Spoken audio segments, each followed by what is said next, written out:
Hey, everybody, welcome once again. My gosh, it's so good to see you all here back on Artists on Lockdown, Hanging and Banging. I'm Ron Onesti and Rock and Roll Heaven here in St. Charles, right outside of Chicago at the Arcada Theater. And I'll tell you what, it's been a long couple weeks. We took a couple weeks off, the first couple weeks off in over 6 months with our show here, Artists on Lockdown, Hanging on and Banging. And I'm going to bring to the stage right now my brothers. The guys have been co-hosting the show with me for all this time, and I've missed them tremendously. This is going to be a huge bro moment right now that you're all going to witness. Let me bring, there he is, Vinny Hey, Ron. and Carmine. Hey, guys, how you doing? Hey, bro, how you doing? Hey, Now, Vinny, hey, Ron. okay, so wait, like Carm, that shirt. Carm, hang on. Let's just get this out of the way, okay? I know it's been 3 weeks, and Vinny's got it all stored up. So hang on, Vin. Let me get in position. Let me grab my ankles. All right, Vinny, give it to me. All right, I'm going to get you a shirt and I'll send you this shirt. Let's see. What is Yeah, okay, that's perfect. Good. You know why I like it? It's slimming. I like it because it's slimming, and after the holidays, I could use it. It's real Yeah, this is slimming. an Look at amazing. There's an amazing store by me. I don't know what the name of it, but they've got these weird combinations. And I walked in there and like, holy crap, a Tesla Nelson shirt? That's mind blowing. that. Where is it? Exactly. I was looking at that myself. So I thought maybe There you they go. played together at your place. so what's the deal with the hats, guys? I feel out of place. I My got to hair do my hair ripped. color. And My hair's hair's wrecked. My hair looks terrible, so I thought I'd wear a hat. And I was playing and I was recording and so I had the headphones on all day. I see. So you're saying Okay. that you're trying to look as good as this whole thing going on. Okay, I understand. Yeah, that's I good. I got Yeah. my Mugsy look now. My Mugsy. Yeah, then that's a freaking Brooklyn, that's a Bronx Tale look right there. Hey, what Ron, you said you over missed here? us. What are you doing over here? I don't think you missed us, Ron. You had 2 weeks off. It was great. Nobody Yeah. teased you No, about the shirt and all that. No, honest to God, I really, really miss you. I mean, all kidding aside, again, this has been an incredible experience for me personally because don't forget, you guys are brothers. You guys, are on the phone with the rock and roll legends on a daily basis. You are rock and roll legends that rock and roll legends look up to. Me, I'm a fan. And to be with you guys every week is one thing. It just blows my mind sometimes to think about that. And then the people we bring on and the conversations that we Uh-oh. had, I gotta say, it's just been an incredible 6+ months for me. It really is. You're out of Oh, sync. I mean, really. You look like We a love you. Japanese movie. He's out of sync. Oh, really? I don't know what's going on with this. I don't know. Maybe it's the 2 weeks. Hi. It's like, It's like Hi. Godzilla movie, an old Japanese movie dubbed in with the English. Yeah, there you go. that's what Vinny Hi. does when the people ask him how to explain why the names are two differently pronunciations. Vinny lets them know. Yeah. See, that's the thing. I just can't imagine. You're thinking about, okay, I'm going to be called one thing. I'm going to be called another thing. Frank is going to be called another thing. And at some point, you had to decide, okay, I'm going to have to spend the rest of my professional life explaining this whole deal. Apparently, it was Yeah. worth it for you. We have too. Yeah, That's all right. unbelievable. Hey, somebody wants that shirt. Somebody wants a shirt. How do you I say know. that I'm going to name? start. Wow.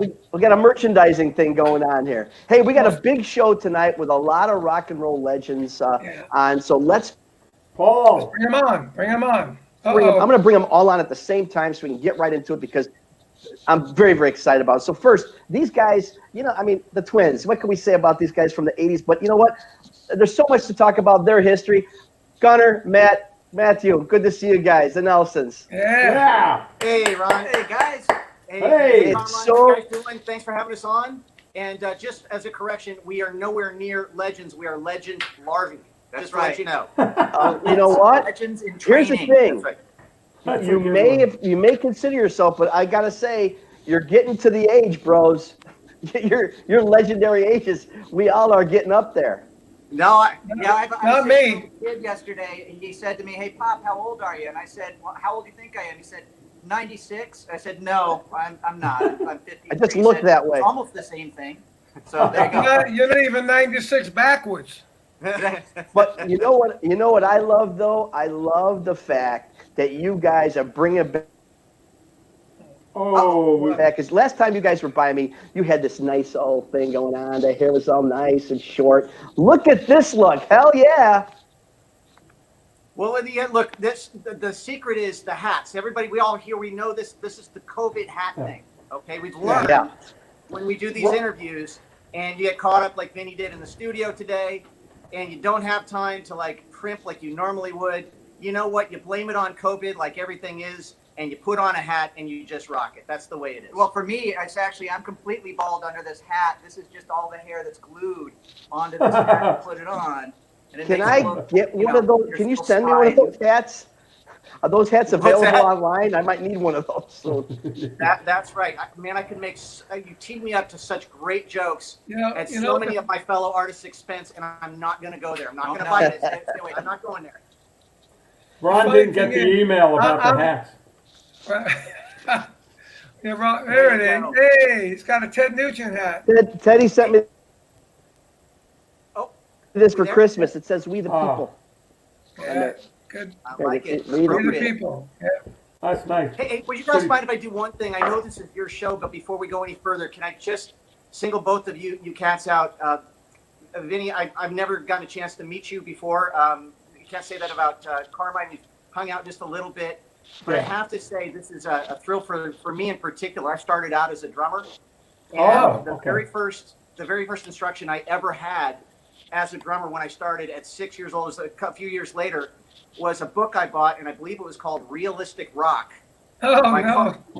That's Carmine. Yeah. Is that right? And I learned how to read.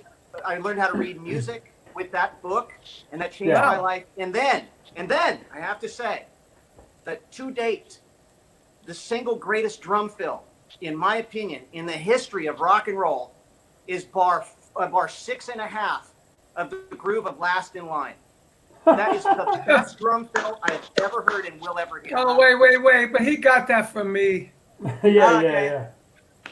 Vinny, what was that? What was that, bar 6.5? In the verse, one of those. Yeah, unbelievable. Best fill ever. It's the best. So you guys, thank you for all you've done, with your music and everything. It's truly inspiring. Enough of my ass kids. We're happy to be here. Well, I was just about to say, I've watched you guys during the 80s and everything, but I'm probably the oldest one here, and I used to watch your dad. I was a fan of your dad, because when I was young, he was like big with the show, and then he became a rock star and shows and concerts, and there I saw him many times on TV. Never saw him live, but I always dug him. So when you guys came out in the 80s, I said, that's cool. Kids following in the footsteps, Very cool. It's really incredible. There's a new version of Realistic Rock right there. Look at that. There it is. How cool. That's the one. That is the one. Did you do that artwork, Carm? No, actually, my ex-girlfriend did that. It's an oil painting that hangs in our house in New York. And who is that? Bobby Rock? Who is that? Yeah, look like him. Looks like Bobby Rock. Yeah. I think the version that I got was the one you had a blonde maple drum kit, and I think it was either your Vanilla Fudge kit or the one you did with Rod Stewart. Which one was that? Oh, that's a different double bass. Oh, that was actually, you see that bass drum in the background here? No, you can't see it. Well, I have the same bass drum here, and that was the bass drum in that book. I have it right over there. I just got it. Went up in my music room, so it was awesome. So thank you. Yeah, that book was still. I just did a new deal with Modern Drummer. We're revamping it. It's all coming out in January, sometime this month, with all downloads, digital downloads, videos, all kinds of stuff. So it's still going strong. You can send my VIG to my email address for that tee up on that pitch. There you go. There you go. But I'm telling you, man, great stuff, you guys, and I thanks. feel kind of out of balance here because we're the only two non-Italians in this group right now. Right now, well, we got a couple other ones that are not Italian coming, but well, I don't know. One is Italian, one isn't. One is Italian, and one isn't. Hey, Ron, we're doing pretty good. Why don't you go get a cup of coffee or something? Hey, I'm out of here. Listen, I get paid by the question. So All I'm saying is that we're probably the only two guys in this group that don't have a great grandmother's recipe for like Fra Diablo or CD or something like that. Diablo. It's all about the gravy. Watch out for the Peace Brothers spaghetti sauce going to be coming out this year. Oh, hell yeah. Vinny don't even know about it. I'm in. No. I'm in. Filled with drum let's, fills and Right next everything. to the Bon Jovi sauce. I heard that came out too, right?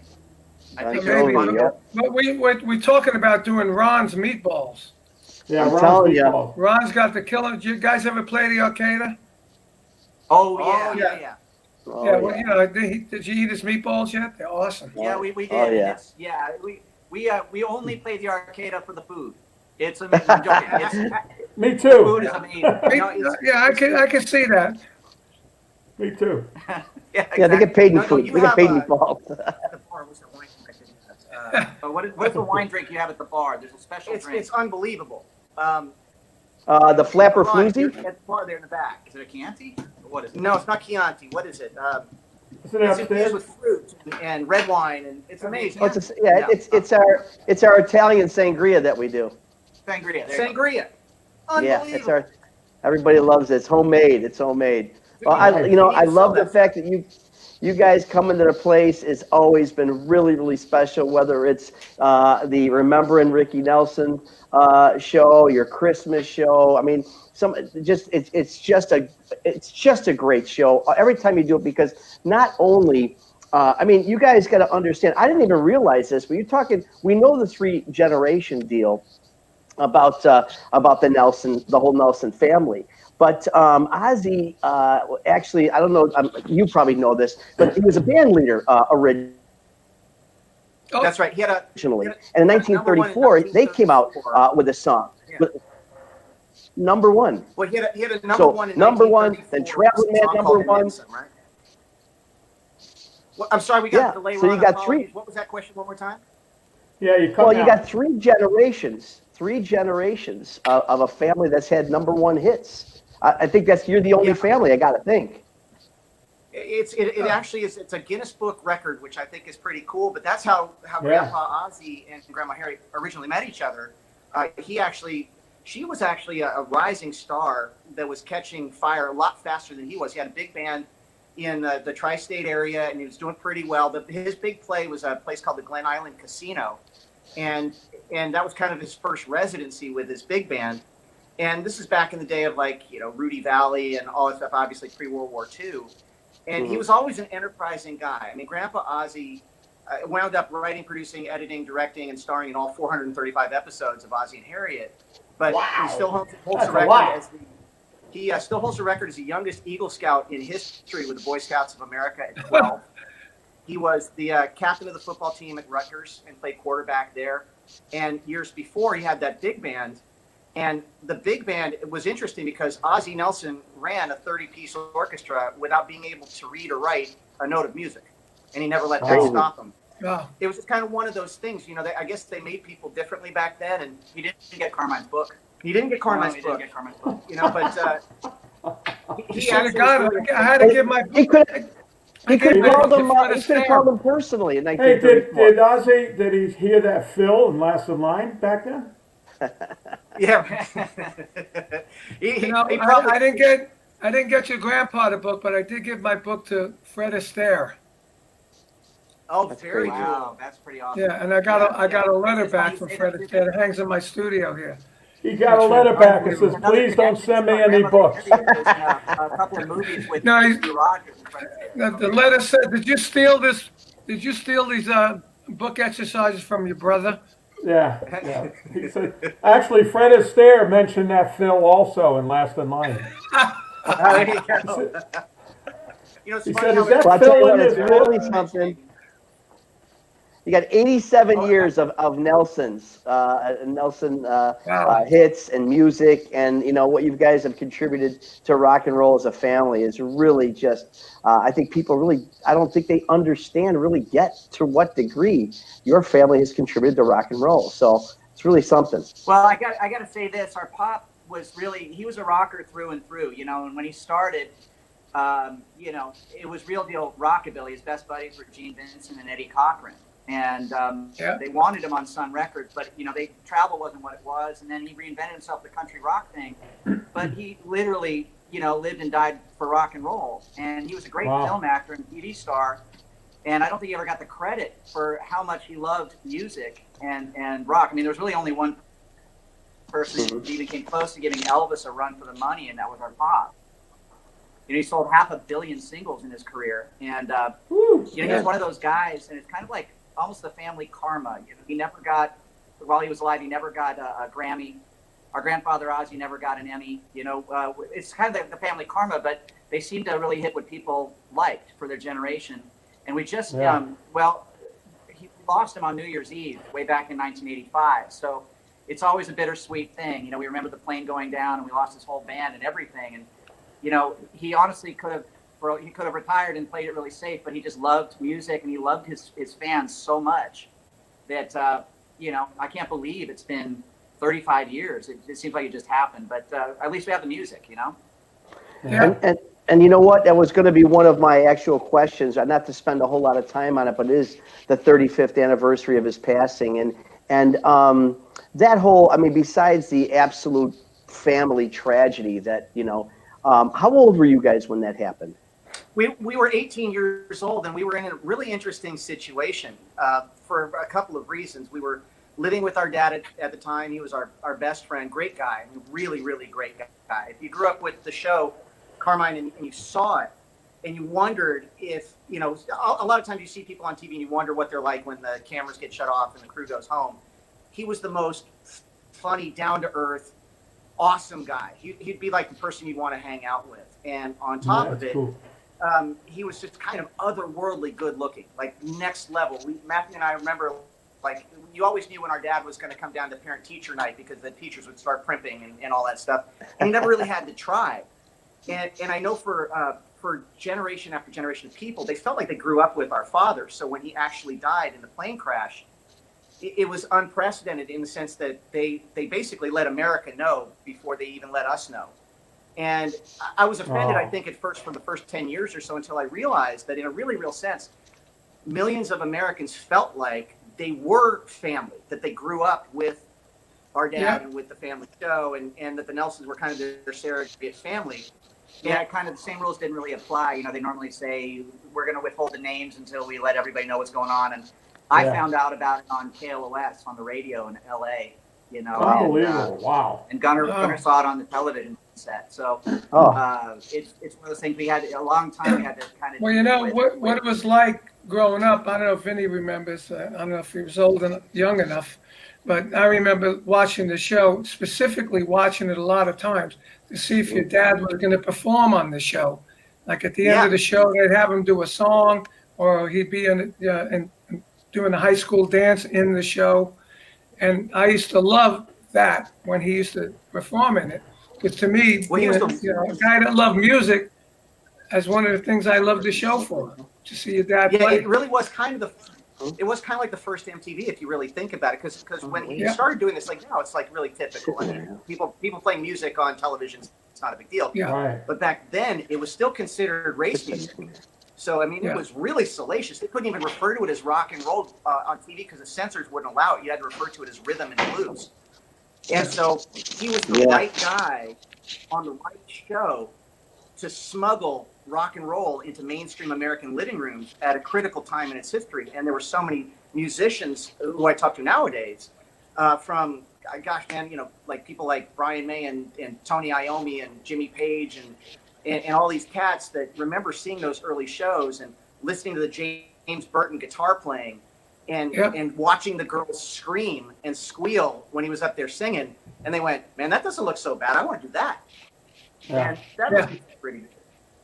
Let me ask you guys a question. I'm going to talk about in a little bit later in the show. We're going to bring our other guests on in a minute. But I wanted to ask you guys, since we've worked together so many times, and I've always wanted to ask you, you're obviously so connected to your father, not only back then, but I'm sure to this day. And every time we talk about your father, every time I see interviews that you guys talk about your dad, you just seem so connected. Has there ever been a moment when you guys were performing on stage and all of a sudden you saw him, you felt him, he was right behind you, you felt his presence more so than any other time? I think we're both going to have different answers to that, Ron. I mean, I know right away what my answer to that was. I was up in Canada playing at a place called the Falls View Casino. Great room up there. I'm not sure if you cats have played it or not, but big old place, like 3,000 seater. But yeah, and it was our father's birthday. And there's a song in the show that we do called Just Once More that we kind of wrote as a tribute to him and the experience that we felt when we lost him and what we learned from it. And that was really honestly the first time in my career I haven't been able to get through a song. I got about 3/4 of the way through, and I saw that look in his eyes, and I had to take over the vocal that he normally did and stuff, which is good because we go into battle with a spare. So that's okay, you know? The show must go on and all that. Right. For me, you know, when we lost our pop, we were living with him up on Mulholland Drive in Los Angeles at a house that used to be owned by Errol Flynn, a film actor in the 30s. Wow. And you could see down into the valley, beautiful, I mean, the whole lights of the San Fernando Valley, and right below you could see the what used to be called the Universal Amphitheater. And we went to see a lot of shows there. I mean, our first show besides our dad was, I remember Linda Ronstadt when it was an open air amphitheater, and she was in a Boy Scout uniform, and she was my first crush. She was awesome. And through the years, everybody from Steve Martin to Devo to any rock show that came through, and our dad played a couple of shows at the Universal. It was kind of like the cool place. And he did, the last time we ever saw him perform was a double bill with Bats Domino. And you know, he went out on the road. We were supposed to go with him on that Christmas tour he didn't come back from. And the very last minute, he told us to stay home and that he'd see us when we got back. And we lost him. And 5 years later, almost to the day, Gunnar and I, we sold out the Universal Amphitheater in about 5 minutes. And I remember being on stage, you know, quite literally thinking about him standing in the same exact spot 5 years earlier. And I felt him on stage that night. You know, we always said the one bittersweet thing. He saw us play, and he was really happy that we're musicians and players. We had some great moments where we connected that, you know, most people don't. But it was always kind of that bittersweet, boy, I wish Pop could see this. And that's when I realized he did. He was seeing it. He just wasn't there. So. No, man, that's really something. You know, you guys are so proud of your father and so proud of what he accomplished, and you know, just you know, a lot of us have obviously have dads that were in the business, and but you guys always seem to bring him with you every time you come. You just seem like you bring him with you. So congratulations on. We are on. Thank you. We're really glad. Guys. Hey, we're gonna bring to the microphone our two other guests. Oh, go ahead. Please, yes. please do. Go ahead. I'm sorry. Okay. Well, we got our guys from Tesla. I'm really excited to have these guys as well. Brian Wheat, of course, Troy Luccketta, our Italian cousin here. Welcome to the show, guys. It's so nice to see you guys again. Last time I saw you guys, you sold out 2 days here at the Arcada Theater. It was outstanding and just great to see you guys. Yeah. How you guys doing? Good. Yeah. Doing just for the record, I'm Italian. Come on. All right. My grandparents are from Calabria. No. So I'm half Italian, but it's in the book about being the milkman's son. It's in the book. That's what I kept saying. It's in the book. Wheat's not my real name, man. That is awesome. So what's the real name? My dad was English and my mom was Italian. The real name was Ferran. And how about your mom's name? Bona. What happened? Bona. Bona. Is that B-U-O-N-A? G-O-N-A. Yeah, Bona. What the Yeah, hell? La Bona. Rosario Bona. You gotta have the hand. Rosario Voma was her name. Now I'm That's getting hungry. fabulous. Well, Gunnar and Matthew, you guys are minorities here tonight. Sorry. Wow. That's all right, man. I'm only half, so. Well, you It's know, okay. we know I'm just gonna talk to that half tonight, Brian. Okay. Well, the good half is Italian. The good half, yeah. And we So, know Lucketta's Italian. Luccketta. Luccketta. That's right, man. And you know, my screen just went blank. I don't know what's up with this program, but I can still hear you guys, so it's still good. Oh, really? Well, we can see you. We can see you. you. We can see you. Then We I'm can still see in you, the so game. don't pick your nose. So let's talk real quick, Brian. Real quick, I do want to touch on the book. It's a fabulous book. I know it's getting a lot of press. How's it going for you? It's going very good. I've been doing a lot of interviews and press the last 3 weeks or so. Good. That's what you got to Are do. you, Because, once the press stops, the book stops. You know. Right. Absolutely. Give us a couple. I'm dying to hear what this is. This a tell-all? Is this a little bit more about the music side of things? Give us a couple of little tidbits here, Brian. Well, it's about my life, and obviously Tesla being a big part of my life. In terms of the Tesla stuff, I think the thing that I want everyone to get, and I think it comes across in the book, is that we're survivors. You know, we've been doing it 36 years.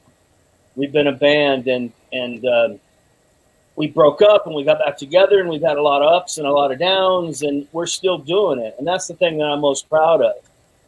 There's that part of the Tesla book. It's not like a definitive story of Tesla.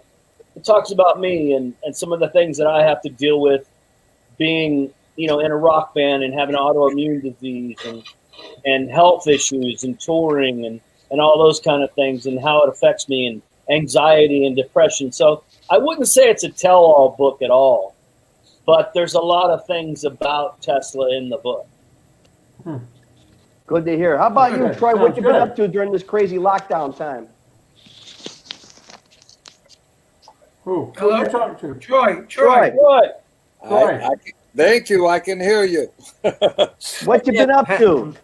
I've been up to many things. The lockdown thing for me, I mean, Brian knows we haven't had a break in 20 years. This is our first real break. And thank God we've been able to work. And, prior to the breakup, we had 10 years before that. So having this time to kind of reset, and reevaluate, spend time at home. A lot of changes for me. I brought my daughter out from New York about 5 months ago. She just turned 18, and so I would have been gone for that, and I needed to be here for that. So that has worked out really great. Cool. I've also finished my studio. I've got a recording studio. I've been able to get up and get working. And just spend time at home. I've done a lot of different projects for people. You know how we are. We're survivors. We got to find things to do. I've got a few projects on the side, and just I'm making the best of the time, that for what it is, and just staying away from, the politics. Yeah, that's really, really smart.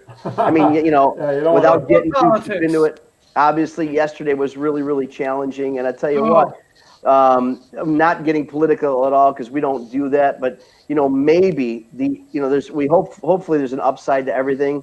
And maybe, just maybe, what happened yesterday, it seemed like it was somewhat kind of getting the country together again a little bit.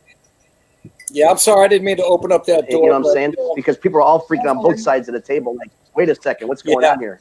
Just don't talk to Ted about it. Yeah. No, I know. No, I learned that the hard way. We'll leave that. I learned that. Absolutely. But I want to say really quickly, I can't see you, Vinny, man, but it sure is a pleasure to be on here with you. I get a chance to talk to Carmine a lot, and we've never spent a lot of time together, but huge fan as well, man. I've loved your work over the years, and for all of us to be still in this business and still doing what we're doing, we're all absolutely very blessed. So I don't take any of that for granted. Thank you, Troy. Happy to be here.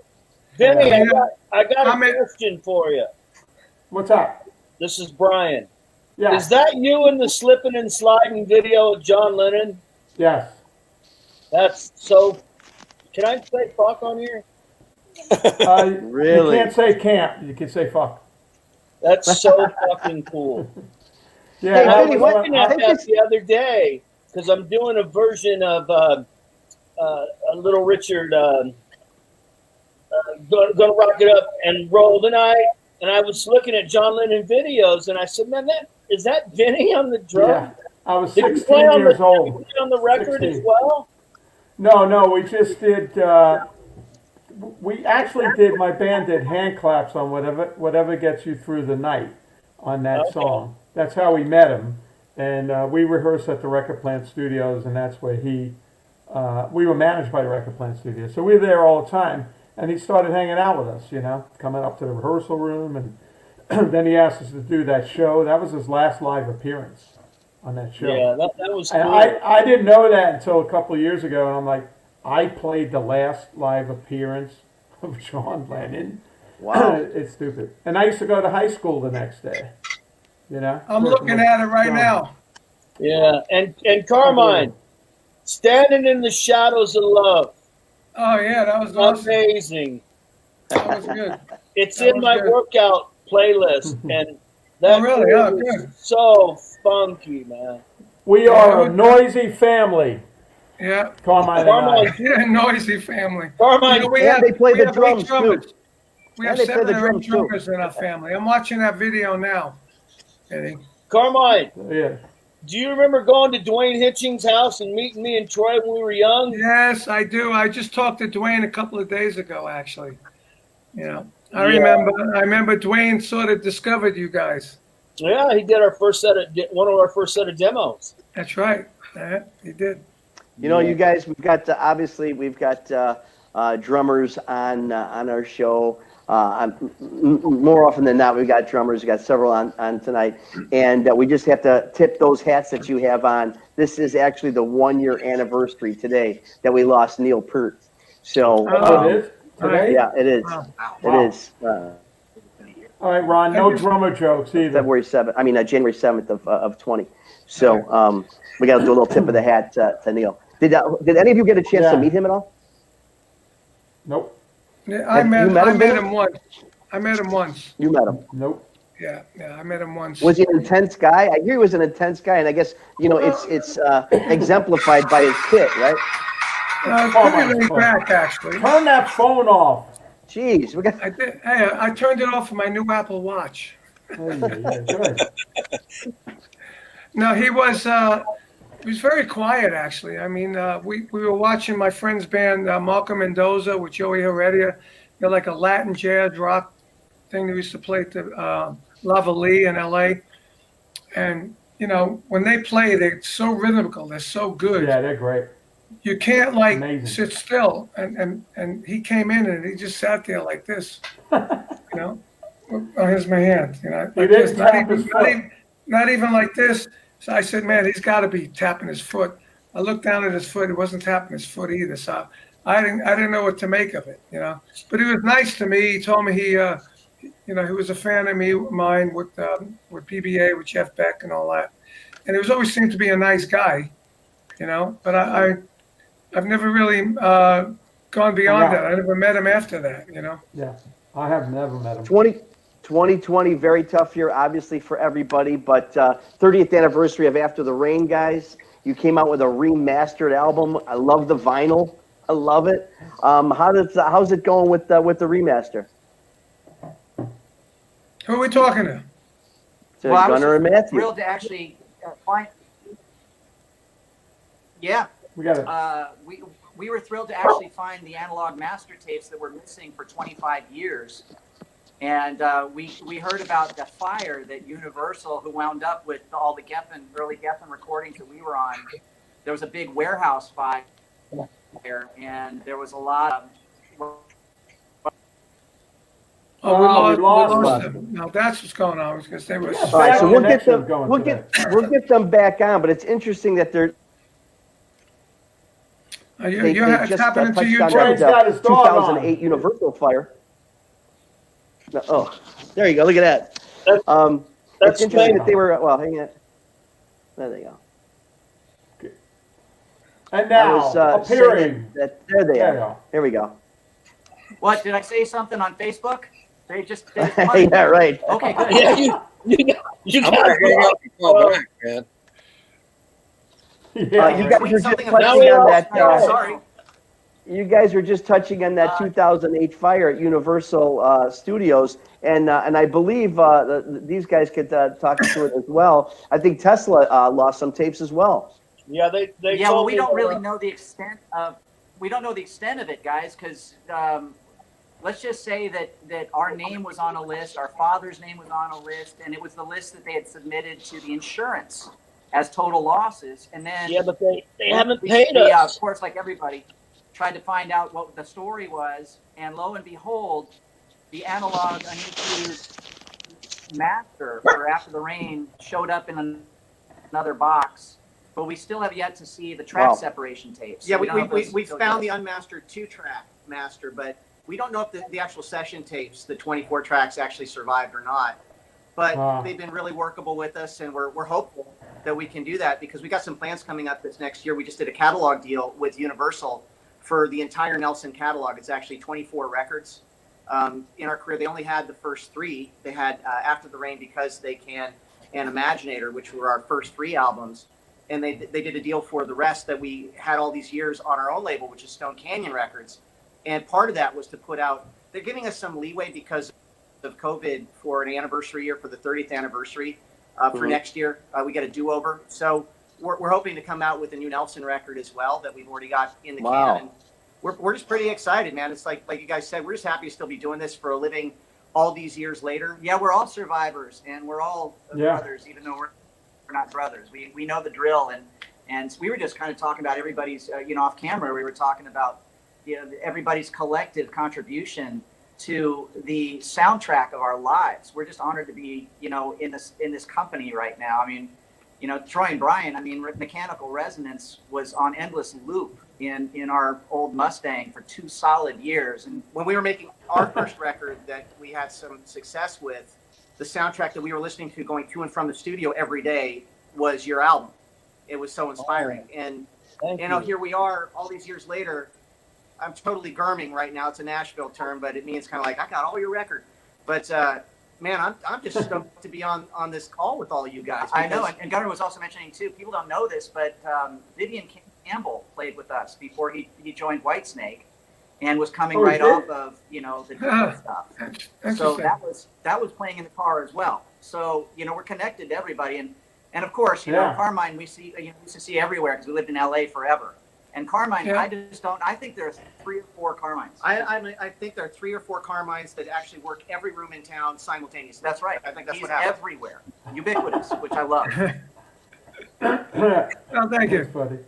Yeah. So you guys, hey, Troy, you guys, and Brian, I just want to finish on the we're talking about Universal Studios Fire. I mean, they said it was like almost 200,000 different tracks were lost.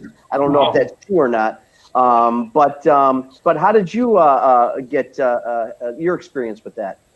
How did it affect you guys? They told us that our masters were lost in the fire, but they didn't tell us that they collected the insurance on it. Oh, wow. And, they owe us money, boys. Those are our masters. And, that's a separate phone call. But, that's how I found out about it. Our lawyers called me and said, hey, you are aware that this has gone down. Wow. That's going on 13 years. Something's got to happen But soon. I'm pretty sure that those record companies owe all of us money on this screen. Oh, yeah. From some point or another. Wait a minute. A record company owes us money? What? What? No, they don't. I don't know about that. Oh, God. I don't know how you guys deal with that. When we got into business, there wasn't anything such as a CD. Used to get like 25 cents per record on an album. It was ridiculous. I like when I remember when I was in Vanilla Fudge, we had like 3 albums in the top 20 and the top 5 single. And I remember getting one royalty check for about 70 grand for the whole band, right? That's the only royalty check I ever remember getting, So Carmine, you handled a lot of the business back then? No, I didn't actually. I had a mafia manager. What's As a matter of fact, Phil Basile, he used to own Concerts West and Concerts East rather, but he was connected to the Lucchetta family. And when you see Goodfellas, Henry Hill used to come to our house and sell us stuff. Say, come on, I got this 2 Reebok machines. They just fell off a truck. How much? $100 each. I'll take two. But what if they break? I'll give you another one. You know, and then the guy Paulie and the Don in there was in jail. And we used to go, you know, drive, and our manager said, if Paulie ever sees you and invites you to the house, you got to go out of respect. So a couple of times, me and the guitar player Vinny from the Fudge were driving in my XKE, and they pull up, hey, come on, Vinny, come on over to the house. Right, we go over to the house. They got armed guards out there, and we went in. We had a drink. We couldn't wait to leave, you know. But so when that movie came out, Goodfellas, you know, it was all about all those guys. That a lot of them we knew, and I think the scene where they burned down the club, I think that was my manager's club. No, really. That represented his club. Action House. The Action House. Yeah, I think. Yeah. I'm going to jump in again. Coming back to what the twins were talking about, the soundtrack, you know. Yes. It brings me back to, I remember hearing Beyond the Universe. There's your life, Vinny. Yeah. That was so stupid because you played it on the up, you know. I know, yeah. You know, I was like, what the hell is he doing? Because I always heard it, you know, bottom, you know, it was on the flip side of that thing. And then the other two. Wait. Are you talking the 2/4 or the quarter notes? Yes. And the other two records that are part of my soundtrack is, I know, right? yeah, right. Ironically enough, would be Footloose and Blondes. And I got to see Carmine back in the day, you know. And it is. I love you, honey. But, you know, it's interesting to look at, you know, we have a lot of history here, all of us, because we've all been doing this together for 30 years plus. I mean, we all know. Me and Vinny together 100 years. Yes, I would imagine that'd be true. 150 years. Who's older? Everybody here. Same thing for me and Gunnar. Vinny, I've been in this business 55 years now. My first hit record was 1967. Vinny's, what was yours first hit record? Derringer. What year was Derringer came out 76.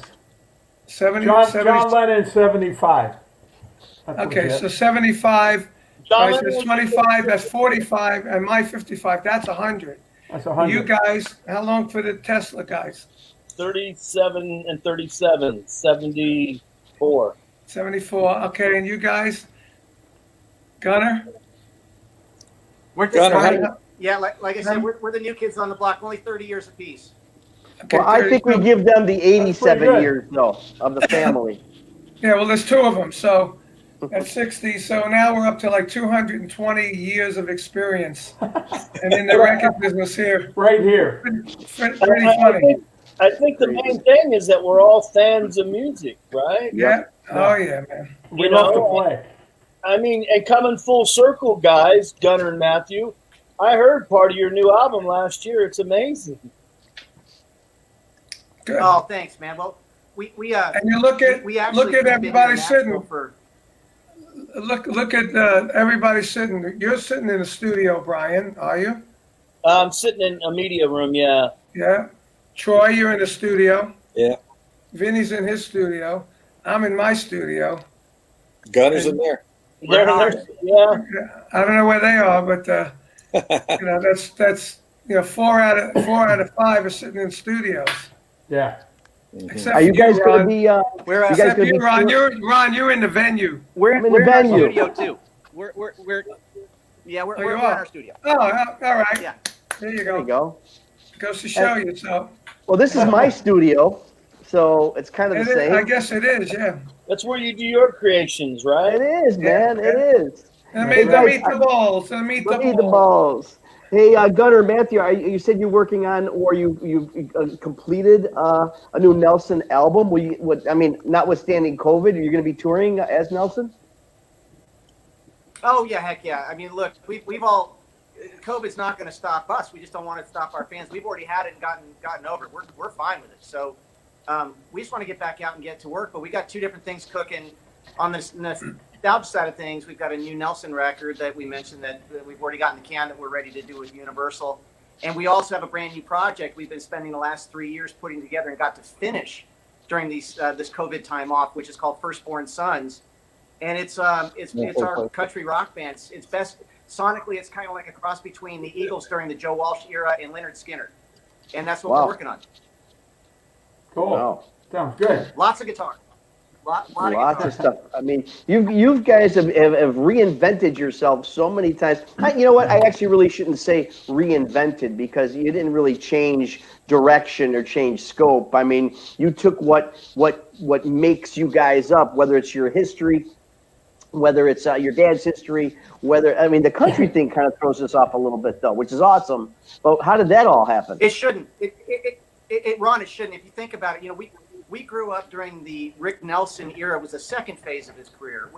He pushed our cribs aside to rehearse his Stone Canyon Band, which the Rock and Roll Hall of Fame gives credit as the first true country rock band.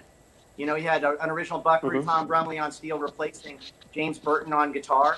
And it was the first time anybody really put like a Marshall half stack on the same stage next to a pedal steel. Well, Randy Meisner was our dad's bass player in the first Stone Canyon Band before the Eagles. So that whole Southern California, turn up the guitars, it was, I guess it had some country elements in it. But I guess, of course, it wound up peaking with what, the Eagles and Linda Ronstadt put together. Those were all kick-ass rock and roll musicians playing country. Yeah. And that's kind of what we put together here, too. It's just like Vinny. It's just like Vinny. He's got a lot of country in his playing. What country is that? Yeah. I got your country right here. There's an old story of Buddy Rich, right? He went in the hospital, and the nurse said he's going to have a surgery. And he said, "Mr. Rich, are you allergic to anything?" He says, "Yeah, country music." Let's forget that. What a story, But that's great. I mean, you guys have had a great career. I'm just curious. We've been talking to some of the guys. We kind of really focused on our vocal sound, too, and singing together. So that was pretty much that and a great song. And as far as I'm concerned, that's what it's all about. Yeah. It is. Yeah. You guys, going back, obviously, a little past your time, or before your time, rather, but Laurel Canyon, and we're talking a lot of people kind of experienced that whole situation. Do you remember anything that your dad may have mentioned about the whole Laurel Canyon deal? Dude, we were in the middle of it. I mean, when we were kids, our next door neighbor was this really, really cool skinny guy. We didn't know what an accent was. We called him Funny Voice Guy. He used to come over and listen to James Burton records with our dad every day, and that was our Uncle George. It turned out to be George Harrison. Mama Cass Elliott was our babysitter. As Matthew mentioned, Dylan used to come over, various members of the Eagles. I mean, it was the California sound. I mean, like back then down the hill from our house, there was such a vibrant music scene. They call it the Laurel Canyon sound now, but you had the Troubadour Club, and you had, the Flying Burrito Brothers, Poco, Linda Ronstadt's backing band that wound up being the Eagles, of course. You had our dad's Stone Canyon Band, Jackson Brown, Joni Mitchell. Mickey Dolenz, Peter Tork. All of those cats were playing down there. Everybody was expected to be able to sing. You had to be able to write a great song. And they cross-pollinated. Everybody was playing with everybody. It was kind of a music utopia. Cool. So when you listen to like early Linda Ronstadt with Waddy Wachtel on guitar, dude, those are rock records, man. And it was every bit as vibrant of a scene. We figured out after all of these years that there are territorial music scenes that pop up every now and again. I mean, you cats from the East Coast, you always had a way of approaching music in rock and roll that was very unique and very different. When our dad was coming up, of course, you had the Sun Records guys in Memphis doing things their way. Our dad, with his friends Gene Vincent and Eddie Cochran, were doing a West Coast sound years before the Beach Boys, and then later on with the Laurel Canyon sound. But Matt and I kind of grew up half and half between the whole Laurel Canyon sound when we were little boys and big rock stuff. And big rock arena rock stuff. So when Nelson came out first, you could hear that in After the Rain and Love and Affection more than ever. You could hear the background vocals that came from our Southern California background in that whole country rock scene, with the big guitars and all that stuff. It's just the way we always heard music, and it was really unique and different. It didn't have a whole lot of a blues influence to it. It was really more of a Southern California thing. Yeah, it's amazing. I mean, there's so many perspectives on that whole Laurel. I mean, really, you take a step back and think about just oh my gosh, that whole who was a part of that, who was affected by that, who came out of that, the music that came out of that. It's really astounding. Hey, Brian. That stuff doesn't happen anymore. Oh. People getting together and Yeah. Well, technology we lost you. preempts that. You know what I mean? We didn't have that technology back then. Now, I mean, look at us now. We're all zooming. Brian, Troy, any ideas on new Tesla music coming out? Well, I've answered that a few times lately. The thing is we're scattered all over the country. Mm-hmm. Troy's in Nashville. I'm in New York or Texas. Frank is in Sacramento. Jeff's in Sacramento. Dave's in San Francisco. And someone suggested, well, why don't you just do music and do it with you in one place and Troy over there and Frank. And the thing is we have to be in a room together. Yeah, sure. Playing off each other, whether we record the parts individually or not, we can do that. But to do like our friends in Def Leppard, I was talking to Phil the other day. He said, well, we've been making this record and we're all in different places. I don't think we could do that. I don't think it's our strong suit. We're better when we bounce off each other in a room and then go in and record it. So we haven't had a chance to do that. But I imagine once we get back up and running and we play some shows and get back to some sense of normality, that next step would be to go in and do another record. Wouldn't you say, Troy? Yeah, it's so this COVID thing hits, right? What people don't know is we have a record that came out this year, which we did live at Abbey Road last year. We were playing the Download Festival. We popped into Abbey Road the day before. We did like a seven camera shoot live. We went through a 90-minute set. It's the 30th year celebration of 5-Man acoustical jam. We did it live. We didn't fix anything. We literally went in, played the show, played the set, and we split. Never listened to the playback, and it came out, and it's out. And it came out really great, and it's like, nobody even knows about it. Right. It came out the day they said we were on lockdown. Yeah. Oh, yeah. But I'm like, I'm like Brian, man. I'm not interested in sending my tracks in. I'm not interested in phoning. We're a rock and roll band, man. I want to be in a room. I want to be playing live music. And I'll never forget Eric Singer. I was talking to Eric, I think it was it DeGrasso, one of those guys at the time who was with Alice Cooper. No, I think it was Eric. And I remember him talking to me, and I had Damon Johnson at the house, and we were doing a project in Scottsdale, and he was telling me how he was like, playing this new Alice Cooper record, and he was like phoning the tracks in, and I just thought, man, that's just horrible. But I get it, and I know we got to do things like that, and I do stuff like that for people, and I'll send tracks in, and I'll do stuff, but us as a band, I can't picture, if Led Zeppelin, I can't see that. I can't see them phoning it in, Carmine, you guys. I don't know where you guys sit on that fence, but I like personally, I want to be in the room. I want to be inspired, and I got to feed off that energy. That's what, being in a band's all about, Yeah. So that's where I was going. I also had Frank do his acoustic thing, buy me a couple of my clubs, and that was really cool. And you guys are definitely one of the hardest rocking bands out there. I'm on the fan side of things, and when our people found out that you guys are going to be on our show tonight, so many. That's why I asked you, ask them about new music, ask them about the album that came out but didn't come out, kind of thing, because of COVID. So I'm glad you brought that up. But it was really interesting to me how that whole acoustic set that you guys do, being such hard rockers. But then going back and doing the acoustic set, where did that derive from? Is that something you guys just kind of hit you one day? Go ahead, Brian. Well, what happened was in 1989, Carmine, you probably remember the Bay Area Music Awards, the BAMIs. You remember that? The San Francisco Bay Area Music Awards that Bill Graham. Yeah, BAMIs. Yes, Yeah. we won a BAMI for Best Rock Album with Great Radio Controversy.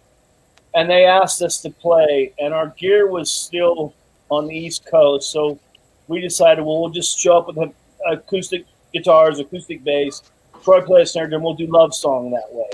And we did. And this woman saw us play it, Queenie Taylor. Queenie Taylor, right.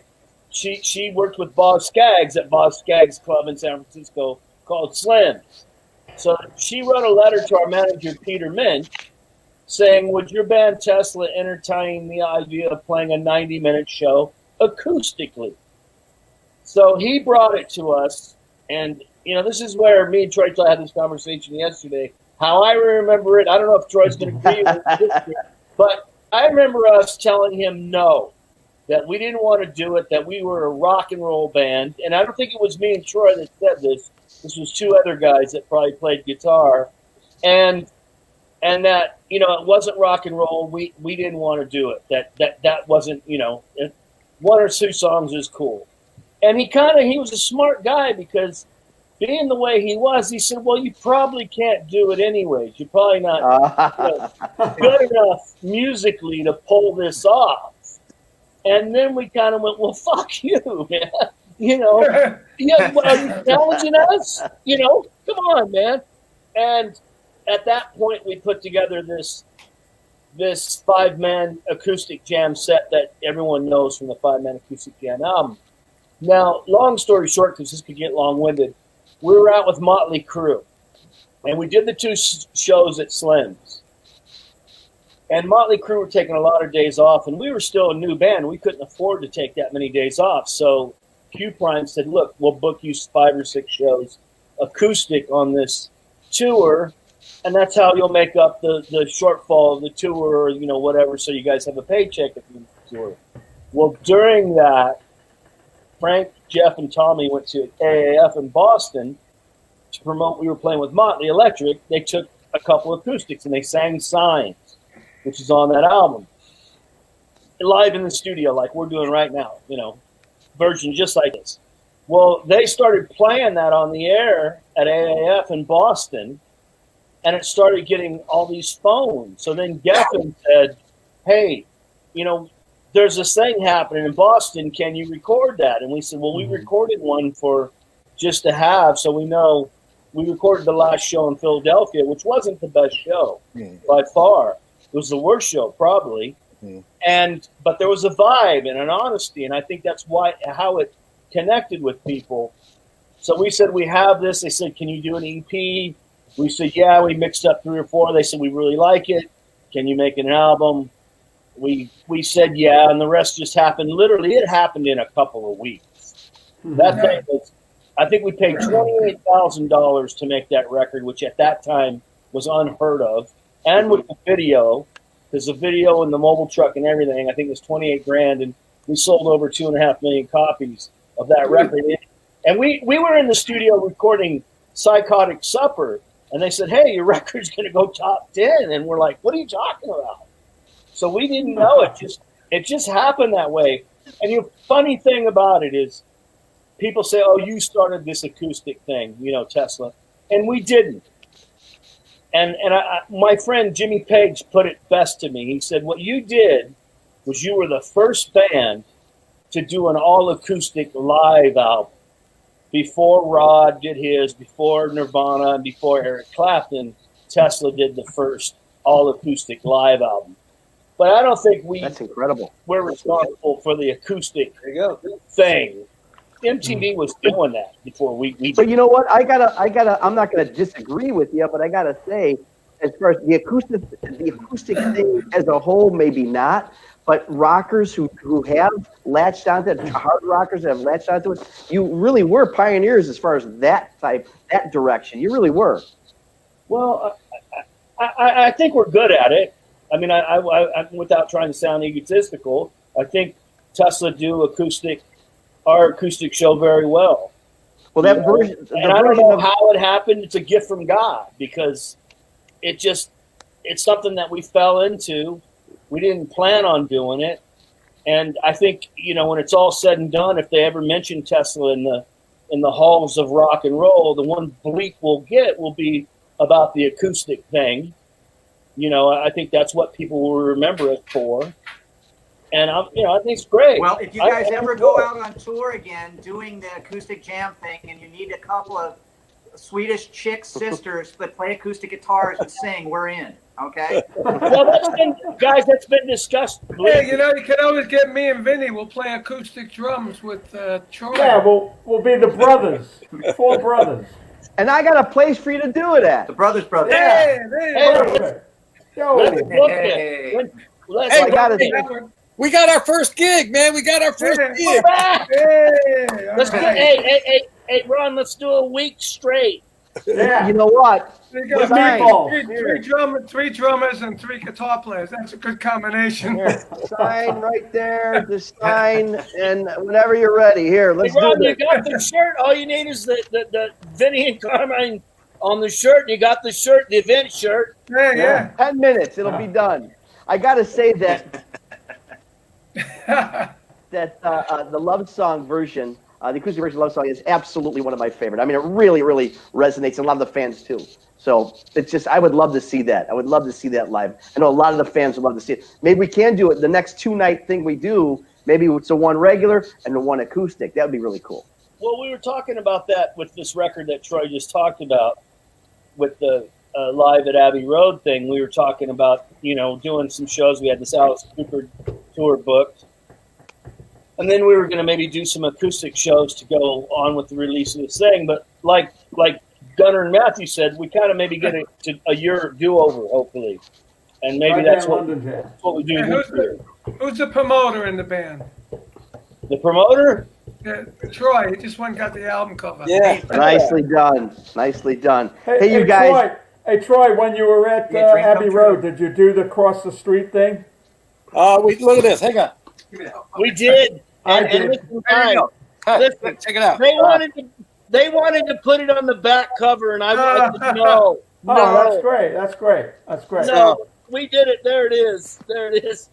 I finally got to see that this last year. Love it. But Brian, did you walk across, did you walk across barefoot? Yes, they did. All right. Yeah, You're we a true. We did it, and I was out of step in the whole thing.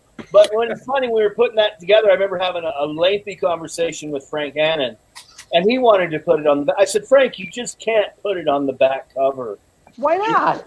Because it's sacrilegious, Oh. Cool. It could have been conceived as it could be thought of as a tribute. It's kind of like a joke, right? Like Spinal Tap or something. Yeah, it's right? a tribute. It's a A tribute. salute. It's a salute. Salute. I don't know, Troy, where were you on that? Did you want it on the back too?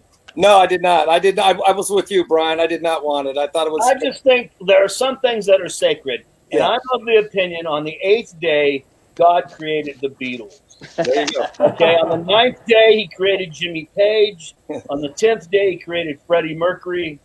And on the 11th day, he had to rest again. Okay? So, Hell yeah. There you go. well, Hell when yeah. you come to that school of thought that the Beatles are the pinnacle of it all, Yeah. and there's something, that is the most iconic photo probably ever taken in rock and roll, is that crosswalk photo. Mhm. At least the top 2 or 3, right? Mhm. And it's because you go, guys, please don't put it on the back cover. Put it anywhere you want, but just not on the back cover. How about on a T-shirt? That'd be fantastic. Oh, there, Ron. There you go, Ron. I really believe on the 10th day. Mr. T-shirt. I believe on the 10th day he put on a show. That's what happened. Well, we got to break this COVID thing, see? And if you put on a week-long show, we're there. Don't tease me like that, Brian, because I'm calling. I got an you idea. tomorrow morning. Ron, I got a great idea. You do the show, and you have the people right there giving the vaccines on the way in. Yeah, there you go. And the mask. And the mask, right? And the mask. Anybody walks into my place and just gonna do a shot of limoncello. That'll get them. They'll be fine. That's right. That'll Hey, you kill guys. anything. Hey, guys, you know what? You know we're all going to have to probably take this vaccine, Oh, Yeah. especially if we want to go back to work. I already ordered my appointment here in Florida. If you're 65 and over, you can get the vaccine. So I'm waiting to hear back from them. I know, guys, but you're not. I know, but they're not going to let us play if we don't take it. Yeah. No, without a I'm doubt. almost sure of it. Yeah. Oh, without a doubt. Without a doubt. It's just Well, I like just hope. my son's in Well, medical then it's in been nice, California. He had to take it. he had to take it in order to work. You know. Well, you guys, listen, I can't thank you guys enough for being on our show tonight. Gunnar, Matthew, you guys, I mean, it's always so good to see you guys. We're looking forward to 2021. Look at that. Brian, Troy, we just hope you guys have a great year as well. Hey, wait, I got a hat since you guys all have hats. I went and got one. Oh, that's good. How about this? Second album cover. How about this for an image? There you go. The Invisible Man. Yeah, Drummer. I think they've already used that. Prince had that in his band, right? The dude that played There's my keyboard. face mask. That's funny.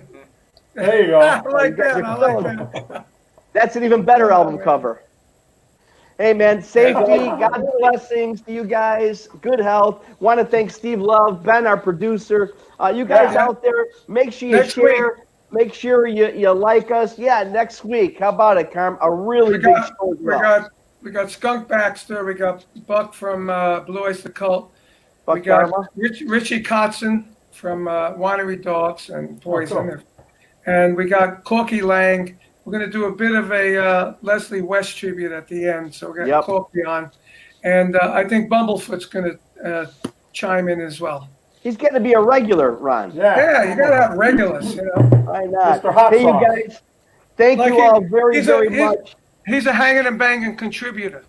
Yeah, we gotta start having credits at the. Yeah, that's a good idea. Actually. Cool, man.